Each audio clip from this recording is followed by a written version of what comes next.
একটা ছোট্ট গ্রামের পাশে থাকত এক কুকুর, নাম ছিল মিটু। মিটু খুব চালাক ছিল, কিন্তু তার একটা খারাপ অভ্যেস ছিল, খুব লোভী। যেখানে একটু খাবার দেখত, সব নিজের করতে চাইত।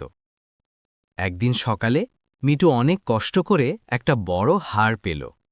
সে খুব খুশি হয়ে বলল, আজ সারা দিনের খাবার জুটে গেছে। হাড়টা মুখে নিয়ে সে নদীর পাশ দিয়ে হাঁটছিল। হঠাৎ সে পানিতে নিজের ছায়া দেখল।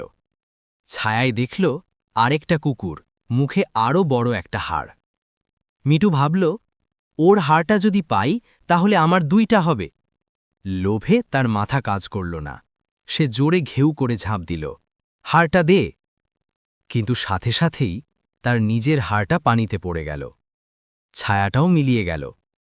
মিটু হতভম্ব হয়ে দাঁড়িয়ে রইল, খালি পেটে মন